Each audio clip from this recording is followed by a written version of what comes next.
All right, Moonglow Act One. This is a teaching studio in the downtown area of a mid-sized New England mill town. It's late on a Friday afternoon in September in 1967. What is taught in this studio is trumpet, mostly to kids. Very few adults take up the trumpet. The studio is divided into two rooms. Thank you. The studio is divided into two rooms. One room serves as a waiting area and is very small and cluttered. Old magazines and newspapers. The other room is the actual teaching area, and it is slightly bigger but no less cluttered. Old sheet music, phonograph records, record player, and music books. Also a stray trumpet or three. There is a door separating the two rooms. At Rise, Ray Healy, in his late 40s, stands patiently behind Dorothy, an 11-year-old trumpeter who is as determined as she is untalented. Ray, soft-spoken and level-headed, would never do anything but encourage a student. In this case, encouragement is a major challenge. Dorothy, who is sitting in front of a music stand, is puckered up and ready to go. Okay, now, Dorothy, I want you to play this note. See it? This note here. And after you do, it'll be time to go home. Yes, play it. Just play it nice, and I'll let you go home. Ready? 1, 2... Dorothy puckers again, takes a big breath, rears back, and blows. She creates a sound better left unidentified. Good. Good. That's very close to the note I was pointing to. I can try again. No, that's enough for this week, Donnie. We'll stop it right there. Okay. I'm not responding to that anymore, by the way. To what? Dottie. I responded this time. That's the last time. Maybe you like Ray instead of Raymond. That's your business. But I'm 11. From now on, I will respond only to Dorothy. It goes with my last name. Dorothy Turrington is a future senator from Massachusetts. Dottie Turrington answers the phone at the Y. It's Dorothy. Oh, well, good. That's what I'll call you from now on. Dorothy puts a trumpet in the case. Not that I'd ignore you or anything. I mean, if you called me Dottie by accident, okay, I'd remind you politely and hope you'd get it right the next time. I do that once. Thank you. But after that, forget it. It's Dorothy or nothing. Nothing would be... What? Nothing? All packed up? Oh, wait. What? It's not here. The money. Your money. My mom always puts it in an envelope in my trumpet case. And Oh, it's not here. Well, that's okay. Next week will be... Are you sure? I'm sure. My mom will be so humiliated. She hates to be humiliated. Really. She wrote a paper on it in college. She got C. Well... She was so humiliated. Well, just don't tell her till next week, just before you leave for the lesson. Oh, okay. That's a good idea. Thanks. She closes the trumpet case. Do you think nuns should fly? Pardon? There was a new show on TV last night. They had this nun, and she could fly.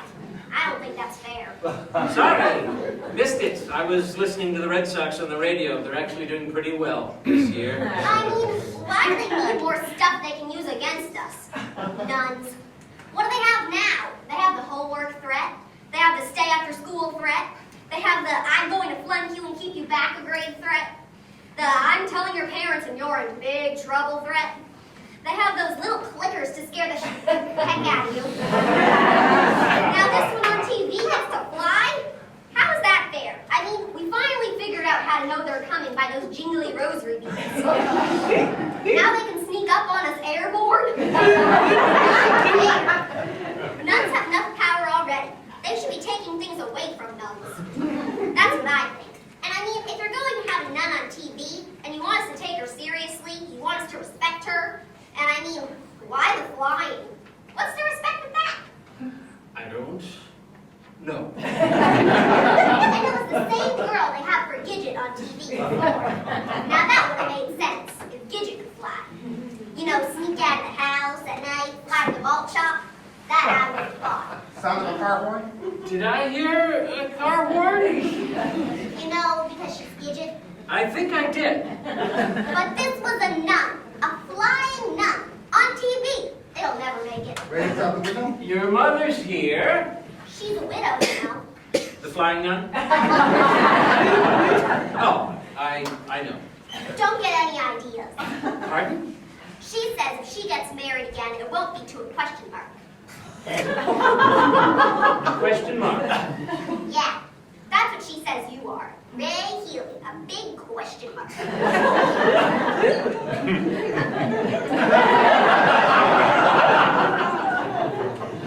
Bye. Wait.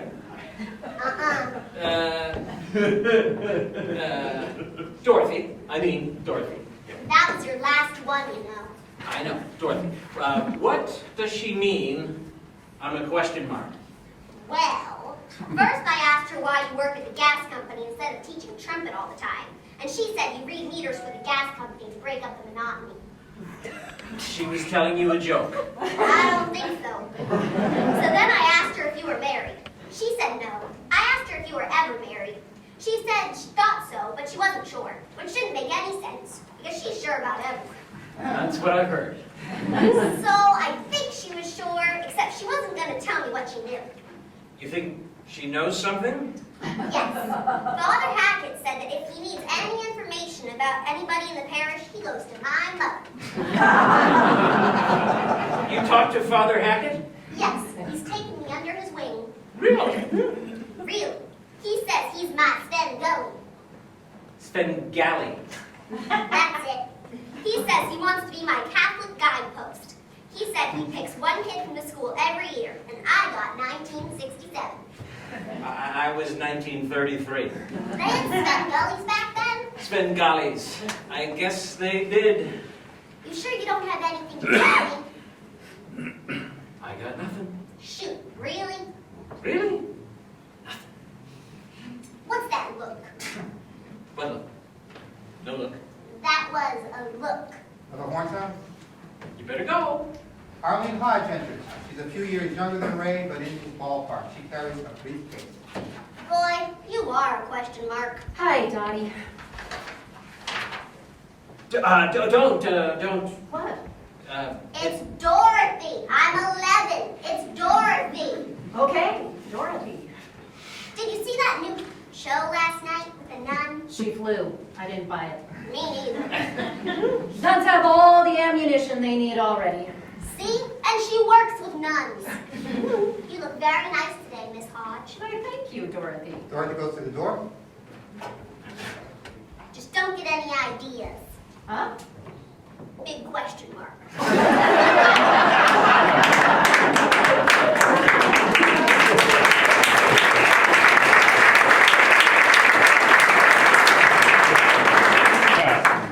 You told me last week you were going to politely tell her she had no talent. You know, I really thought I was going to do it. I mean, it's what she needs to hear. There may be some instrument she could play, but the trumpet isn't it. Well, tell her mother. I try to avoid the mothers whenever possible. Want me to tell the mother? Would you? Absolutely. I can't stand her mother. Ray tidies up the office. She says I'm a question mark. The kid? The mother. And the mother told the kid? Apparently, What does that mean? that I'm a question mark? Yeah, I don't know, but it makes me feel a little strange. I would think so.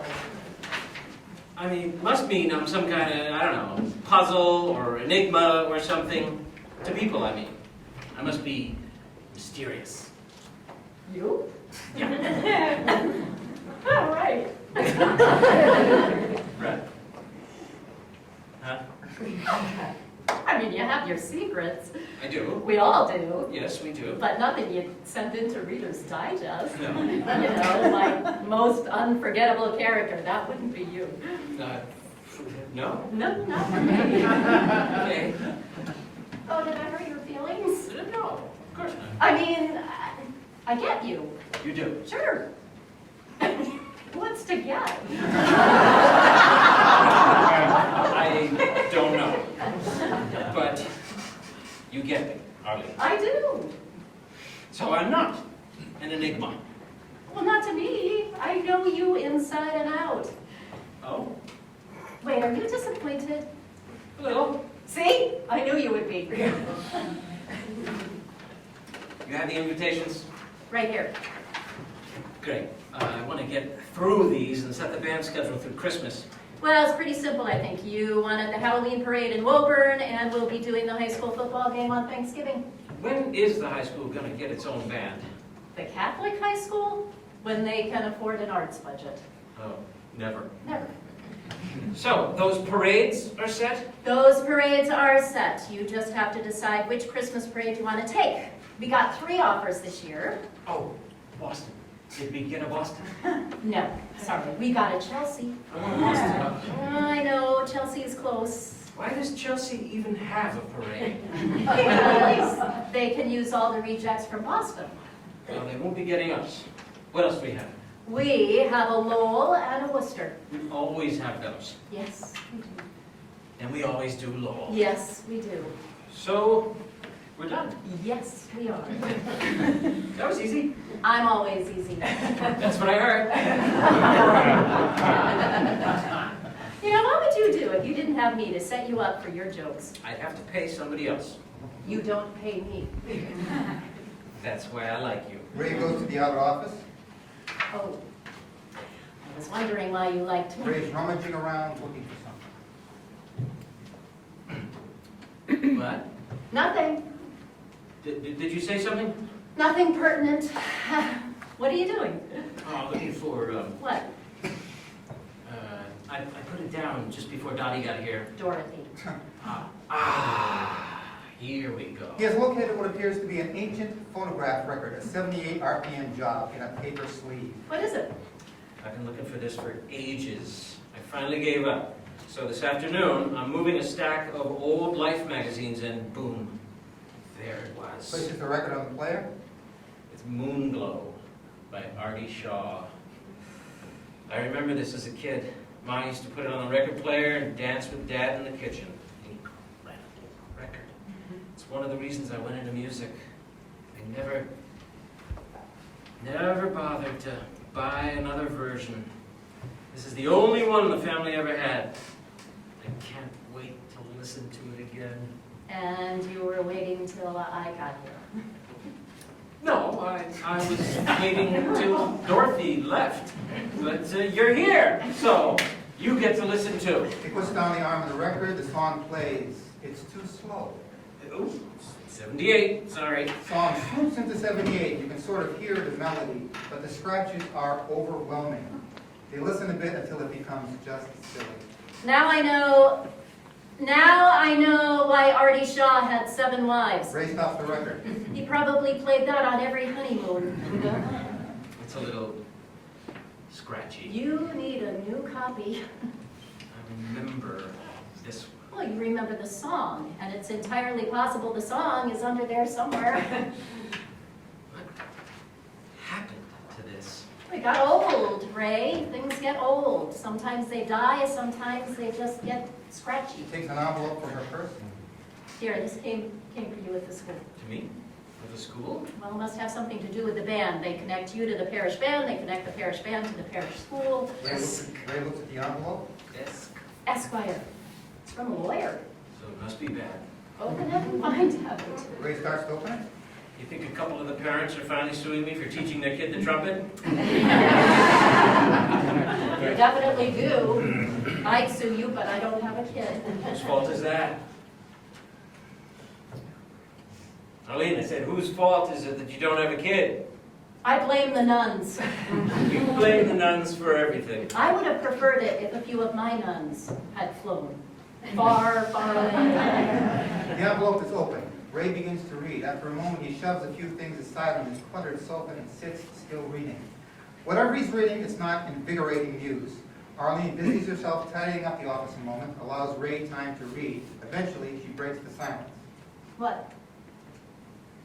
The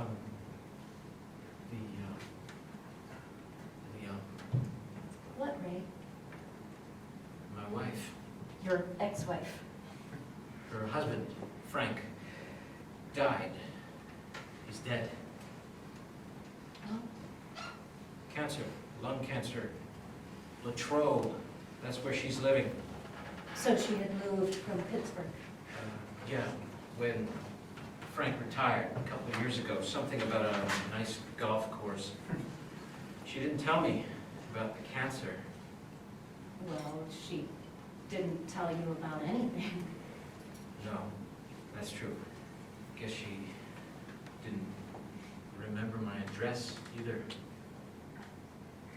Is there more? Huh? Oh, no, she's just letting me know through the lawyer. He passed away last Monday, buried on Thursday. So she's letting you know. I never met the guy, but, she told me about him, wrote me, when she was getting married. Sounded like a decent guy, kind of a few years older than her, my wife. Your ex-wife. Yeah. Are you okay? Huh? Oh, sure, just, unexpected. Yeah. I guess things happen. Sure. So, she's alone. Yeah. Clancy.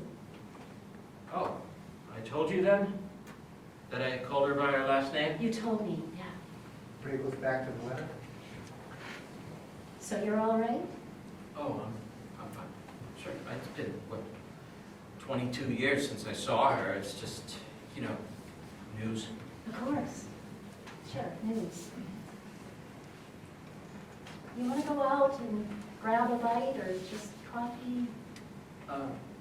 No, I think I'll just sit a bit and go home. Okay. I'll call you tomorrow. We'll make arrangements for the Halloween parade. Okay. Would you, like me to stay just for a bit? No, I'll just be a while. I'm fine. Okay. Good night. Good night. Thanks. Arlene takes a beat and goes through the door and closes it behind her. Ray sits on the sofa, looks at the letter again.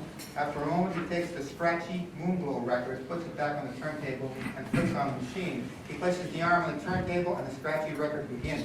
It does not get very far this time. It catches on a scratch and stays there, kicking back and forth between two scratches. Ray sits, holding the letter as the lights dim to black. Scene 2. It's a few hours later, around 8 p.m. Things look pretty much the same, except it appears that an effort has been made to tidy up around the sofa in the waiting room. In fact, Arlene is in the process of doing this tidying. She has cleared off a coffee table where a bakery box full of something and a couple of cardboard cups of coffee sit awaiting consumption. After a moment, the telephone rings in the inner room. Arlene freezes a moment and realizes she should answer it. She steps into the inner room, takes a couple of seconds to actually find the phone, and then picks up the receiver. Hello? Yes, Ray, you got the message right. Well, I'm not going to tell you until you get here. There's just some important information I have to pass along, and I wanted to do it in person. No, I want to do it here. Well, where are you? Unseen by Arlene, Dorothy has stuck her head in the studio door. Well, okay, but you can be here in 5 minutes. Yes, you can. You take the connector. Good, I'll see you then. What? No, Ray, you shouldn't worry about anything, okay? Okay, 5 minutes. Bye. Oh, Jesus. Jesus. The door was open. Jesus. Okay, that's the last one, I promise. I have his money.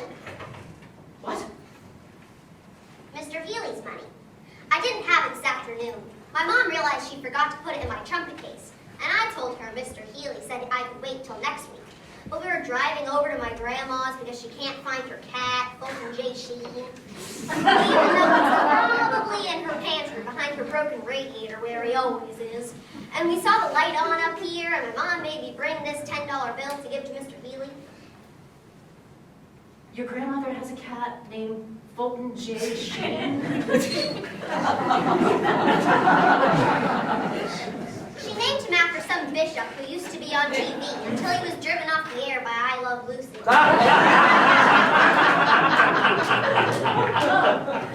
In 1956. Oh, My grandma has asked that question a lot. I hear the answer a lot. okay.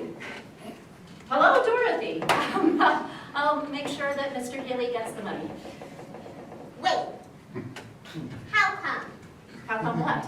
How come you're up here Well, I'm Mr. Healy's band secretary. this late I'm cleaning up his office. on a Friday night?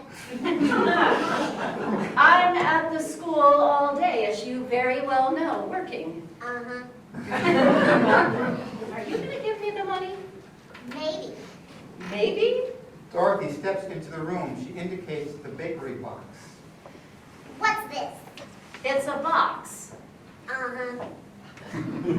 from a bakery. Uh-huh. It's a bakery box. Uh-huh. What's in it? Cookies? Cookies? Cookies. Uh-huh. And coffee. That's right. Uh-huh. Cookies and coffee. That's right. If you think I'm going to say, So, this is an ambush. You'll either give me the money or go, or just go and I'll give him my own money. I told my mother this was going to happen. Dorothy, This afternoon, I told her, I said to her, I think Miss Hodge likes Mr. Healy. Dorothy, And my mother said, I don't care what your mother said. my mother said, Did you hear me? Did you hear me, Dottie? I have absolutely, positively, categorically no interest whatsoever in what your G-man mother has to say about this or any other subject. No interest. Zero. Nothing. None. I am not interested. Dorothy coyly gives her the $5 bill. She moves to the door, almost exits, and turns back in. my mother said, the Red Sox will win the World Series before any woman pierces Ray Healy's armor.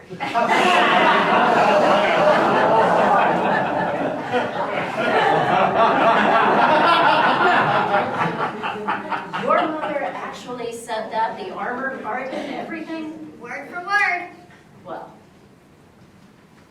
Red Sox do have a pretty good chance this year. I knew it! Dorothy, What? what are you going to do? You're going to tell your mother? Well, yeah. What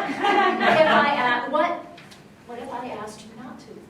Not to tell?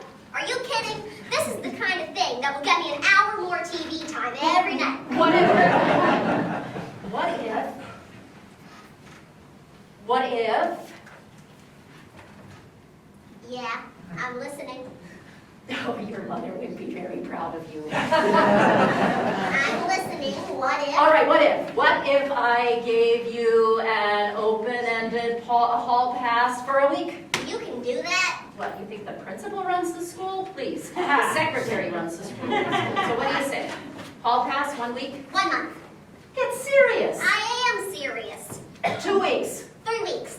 2 weeks. Anything longer, the nuns get suspicious. Okay, 2 weeks. But I get to pick which weeks. I pick one, you pick the other. Okay. Okay, and you don't tell your mother. I won't tell my mother what. What do you mean? I mean, how will I know what not to tell my mother unless you tell me something I shouldn't tell my mother? I need specifics. Otherwise, who knows what I might blurt out in my innocence.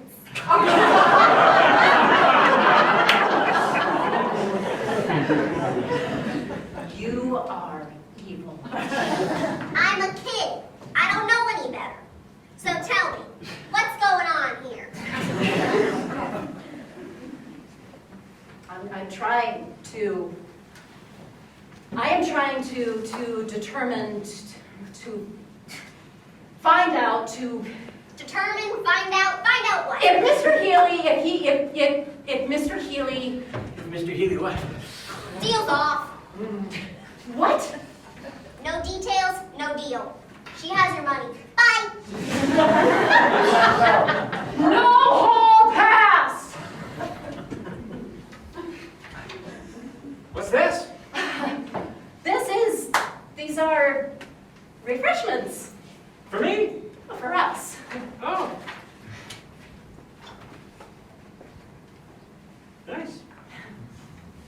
Will we be enjoying the refreshments before or after you tell me the important information? No, the refreshments have nothing to do with the important information. The refreshments are to help you relax. I know that you've had a hard day. Well, it was a regular day, you know. Well, I did get that bad news about my wife's, ex-wives. so that was news, but I'm okay. I told you. Thanks, though. This is nice. So sit down.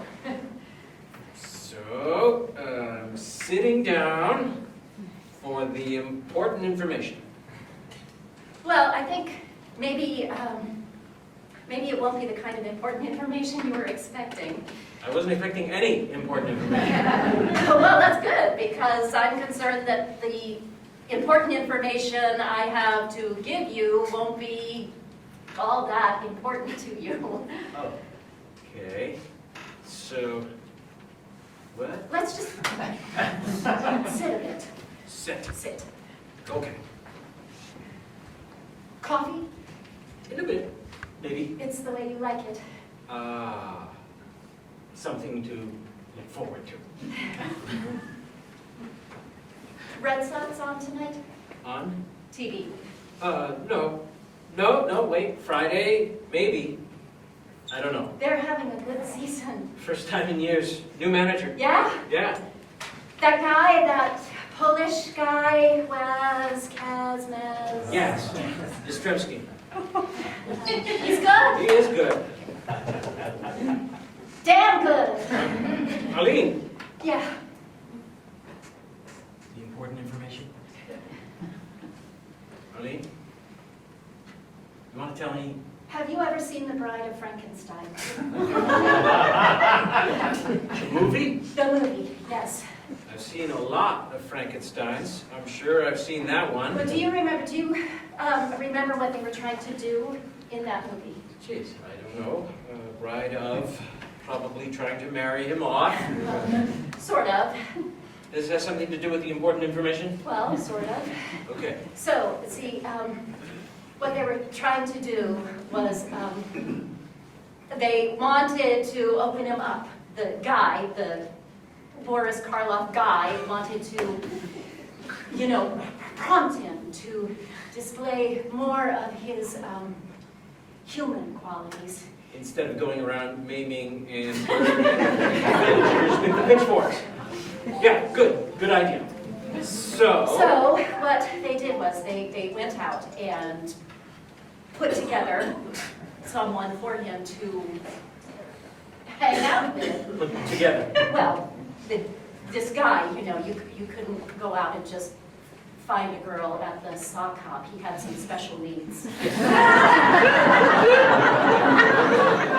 The rivets and the net, stuff like that. Yes. So they had to create somebody, a girl like him, somebody who would know what it's like to be like him, somebody, even with all the issues he had, somebody he could be comfortable with. Okay, I'm kind of losing you. Important information. Oh, Jesus. Arlene. Jesus. What? I am the important information. The important information is me. The important information you are not expecting is me.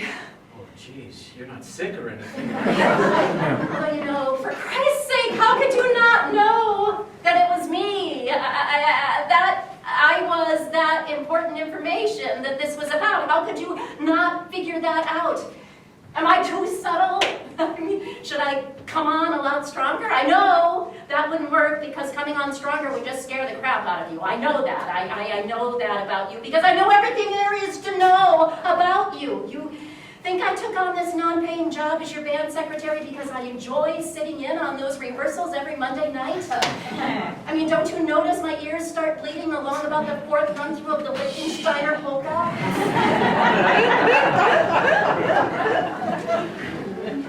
Say something. Is this coffee mine? Yes, the light one with 1 sugar.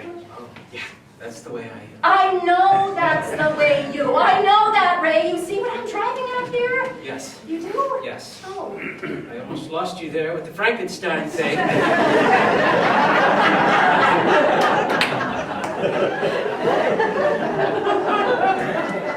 I needed an opening. It was the best I could do.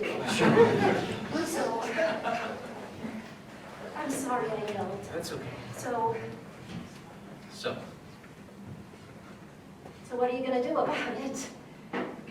About what? About you know what I'm driving at. What are you going to do about it? Ray says nothing stands up, moves away from Arlene, or a very uncomfortable moment. There's cookies, too.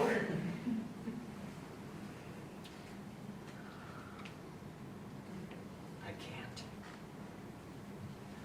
You can't what? Come on. Why can't you? Because I know where you probably wanted to go, and I can't. Oh, you know where I want to go. You want to know where I want to go? I want to go to the movies. I wanted to go to dinner. I wanted to come over to my house and watch the Dick Van Dyke Show reruns so I don't have to sit there and laugh at Buddy and Sally all by myself. We don't do that, Ray. We've done that. Doing implies a continuation. We don't continue. We have done each of those things once, but we don't do things more than once. For some reason, you think that if you do something with me more than once, then that's going to make me your girlfriend. So when we do something, it has to be something we haven't done before. Well, I want to do things more than once, Ray, and I want to do them with you. So what do you say? I said it. I can't. It's not going to happen, Ray. You haven't seen her or spoken to her in over 20 years. I have not presumed to invade that particular cocoon of yours, but she wasn't here for you then, and she is not going to be here for you now. That's not. And I am, and I brought you cookies and coffee. And I got $5 here for you. I don't know what you want me to say. I want you to say, Arlene, would you like to go to the Chelmsford Cinema with me tomorrow night and see Camelot? Camelot. We could see in the heat of the night, but I don't want to get pushy.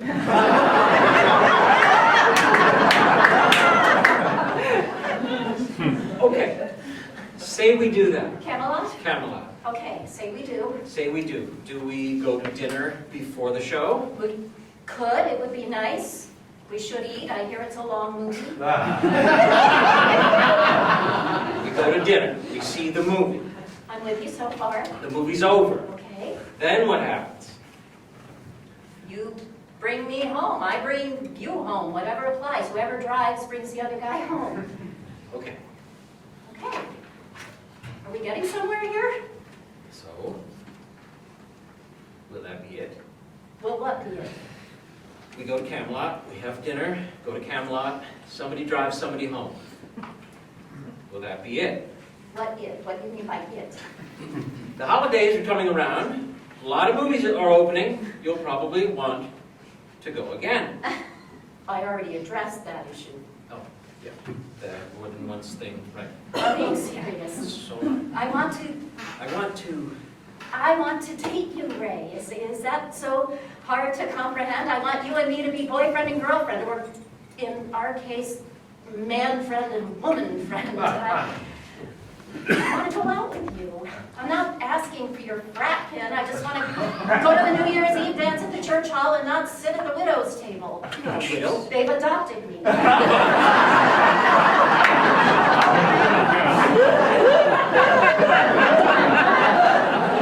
You hit 45 without a husband, they make you an honorary widow.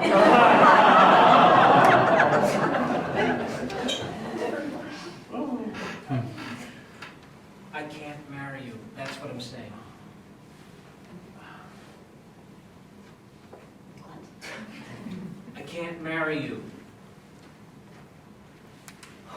Who's asking you to marry me? I'm sorry. I mean, Jesus! I'm trying to- Holy mother, Jesus! What kind of nerve is that to say that to me? I can't marry you. Like, that's what I'm asking you to do. I can't believe... Ow! Sorry.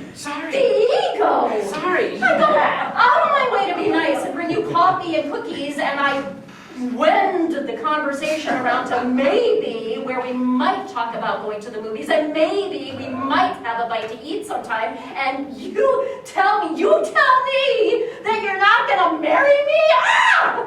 She collapses instantly onto the sofa and she composes herself. Why not?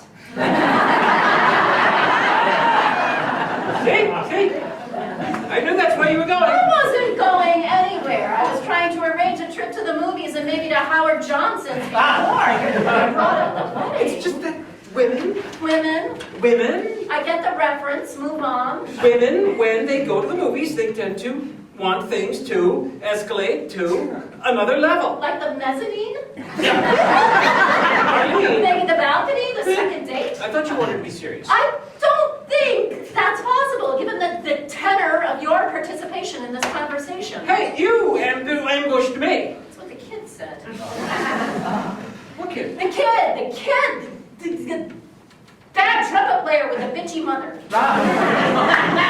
Donnie knows Knows what? what you're up to here? Up to? What are you, my father? Did you tell her why you were here? She figured it out. She's very bright. Oh, jeez. Well, that's right, Ray. Monday morning in the schoolyard at recess, the entire 5th grade at St. Regina's is going to know that Miss Hodge has a crush on the gas can. I tried to blackmail her to keep her mouth shut, but the kid has a lot of her mother in her. I really don't want people to think. Excuse me? You don't want people to think what? Are you going to answer me? You know, the longer you leave me out here on the limb by myself, the closer you're going to get to having to schedule your own goddamn parades. Again, he says nothing. She rises abruptly and starts to pick up the coffee cups and cookies and brusquely but efficiently tidy up the area. Ray, who is holding his cup, just watches. After she gathers almost everything, she grabs his cup from his hand and takes all the stuff, walks it over to the wastebasket, and dumps it unceremoniously into the basket. She takes a very deep breath, then speaks again. Okay. I have to ask you one very important question, and I want you to answer me truthfully and very, very quickly. No hemming or hawing, just say yes or no. Are you a homosexual? Yes or no? No! No! No! I read an article in Newsweek about San Francisco. People are talking about it more. Maybe it's a hippie thing. I don't know. I felt I needed to ask. I am not a homosexual. I think that's the first time I've ever said that word. Me too. I mean, it's not a word that comes up a lot over at St. Regina's.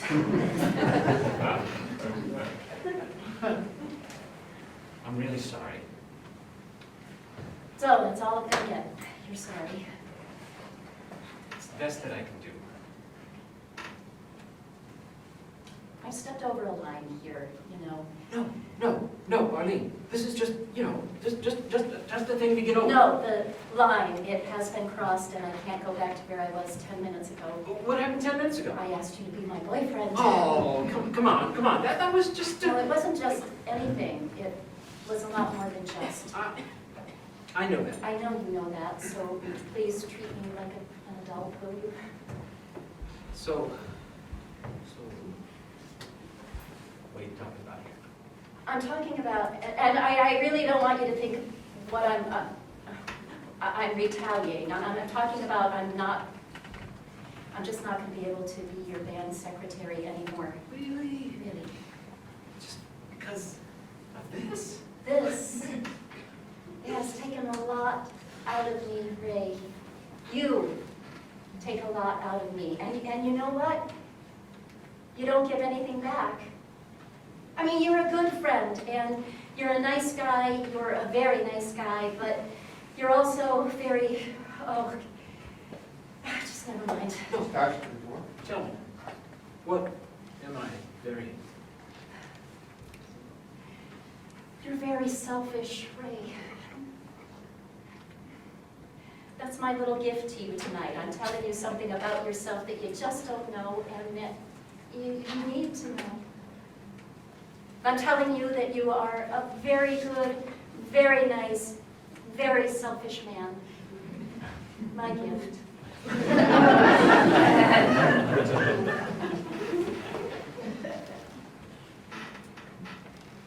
And how do you respond to that gift? What do I get in return?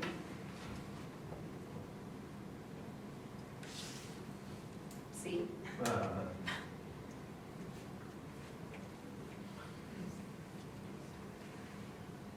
I'm married. You're not married.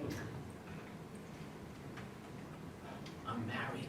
The lights dim, featuring Ray in a special. Clancy, at 23, in 1945, races in and leaps into Ray's arms. Ray then is in that moment in 1945. Yes, yes, I will marry you. Yes. I love you. You know I love you, right? You'd better love me. That's the one requirement I demand from the man I'm marrying. My timing stinks, though. Your timing is perfect. I'm leaving for Europe on Saturday. I'll wait for you. Just make sure those orchestras you play in stay away from the front lines, and I'll meet you on the dock when you get back, and I'll be wearing a beautiful wedding dress. No. Marry me now. What? Tonight, tomorrow, before I ship out. Ray, do you think... I think I want to be married when I get on that transport Saturday morning. I don't know. You love me, don't you? Of course I love you. And you already said yes. I won't let you take that back. But how can we... Who's going to... Father Hackett. He'll absolutely do it for us in the rectory tomorrow night. Your family, my family, and when I get back, I promise, the biggest wedding in the history of matrimony. They'll be hanging from the rafters at St. Regina's. Well... Don't well me, just say yes again. Yes! He takes her into his arms and sweeps her around the room. He puts her down, she disappears. He sits, he's back with Arlene. The silence has persisted. Arlene takes a moment and then takes a deep breath. She walks over to Ray, touches his arm, and kisses him gently on the cheek. I'll talk to Marion Simard. I think she'll be thrilled to take over from me. I don't want Marion Simard. Well, think about it. Let me know who you do want, and I'll pass along the files and anything else they'll need. This is, like, completely unnecessary. Yeah.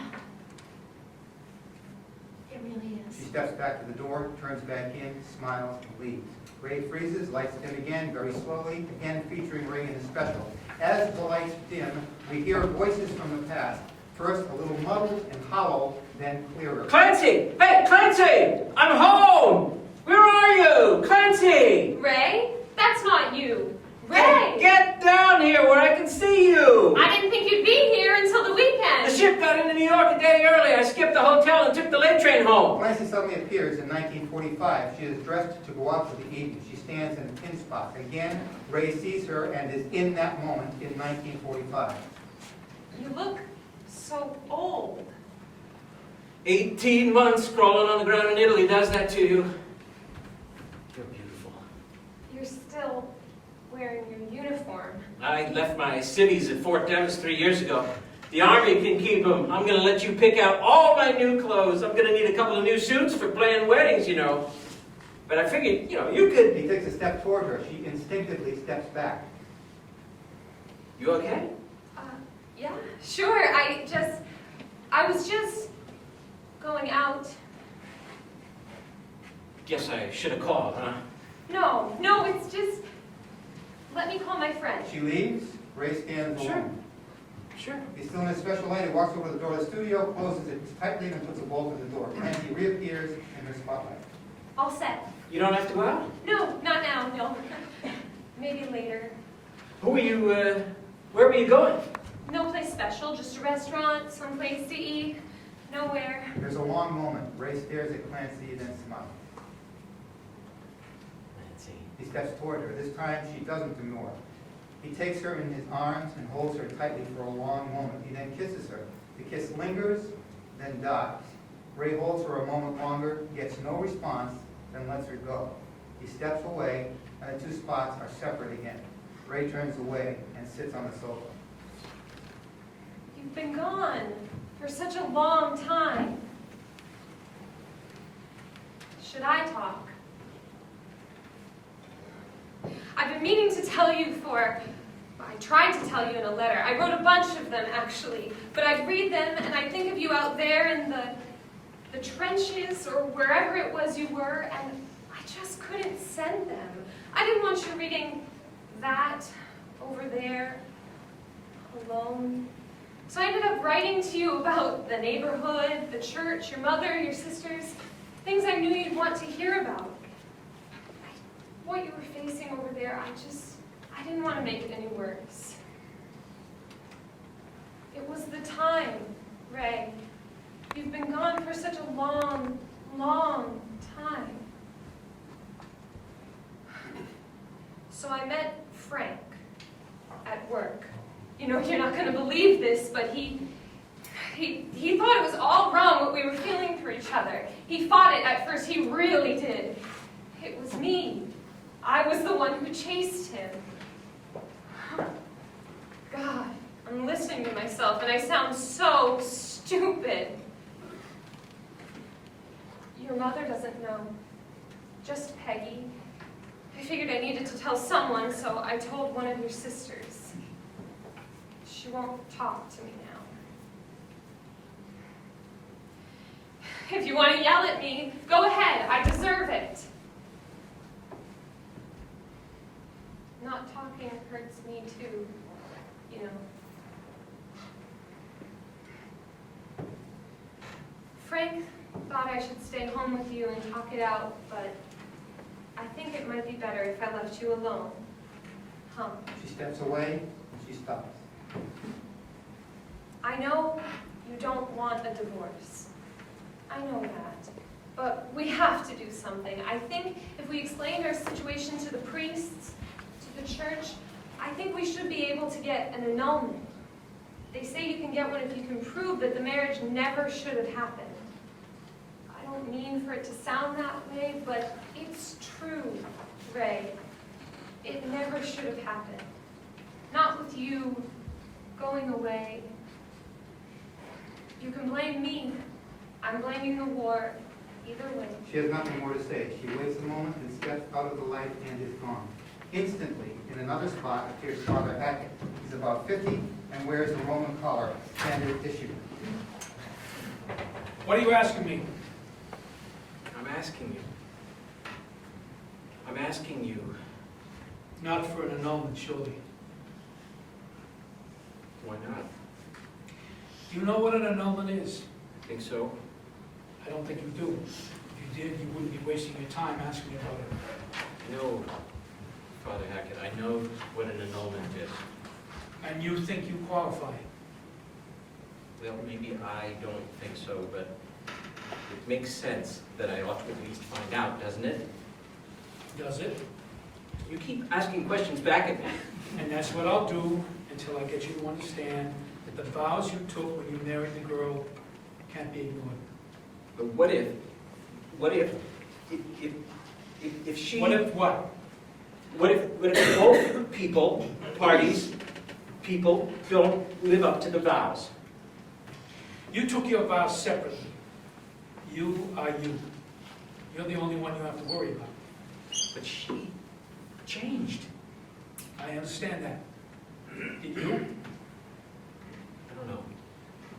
Did you love her when you married her? Yes. Do you love her now?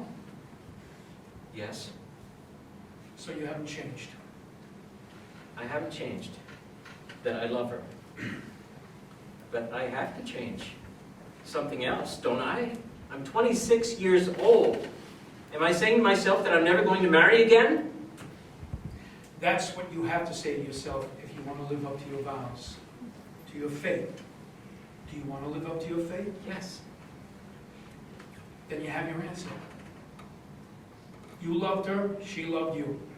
You made your vows. The marriage was meant to be. No loopholes, no mistakes. Life happened, but so did the vows. Look up the word, it means something. Your faith means something. Doesn't it? Doesn't it? Yes, of course, yes. So she'll probably what? Get a divorce. I suppose. Guess. Can she do that? She can if she wants. She won't be allowed to participate in the sacraments anymore. What? And you can't acknowledge the divorce. As a Catholic, I mean. You can sign the papers and whatever you have to do to accommodate her legally, but the papers, the divorce, doesn't mean anything. Not in the eyes of the church. Ray sits, defeated. I wish I could help you, Ray, but I didn't make the rules. God made the rules. Are you sure about that? What? Never mind. You're not being yourself, Ray. Listen to you. You know what you have to do, don't you? You do. You do. You're a good man, Ray. Everybody knows that. People in the parish look up to you. They'll understand what you're going through, what you've been through in the war, and now this. You'll have friends. You'll enjoy life. You won't be alone. You'll have your friends. Don't let your friends down. Call me anytime. Anytime, Ray. I'm here to help.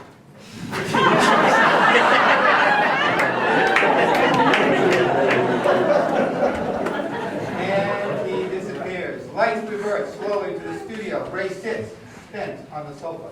Silence. After a long moment, Ray stands and approaches the record player. He takes the recording of Moonglow off the turntable and holds it. Then, stunningly, he smashes it to pieces on the side of the record player. He leans on the table where the record player sits. He breathes heavily. He holds onto the table desperately as the lights fade slowly to black. End Act One.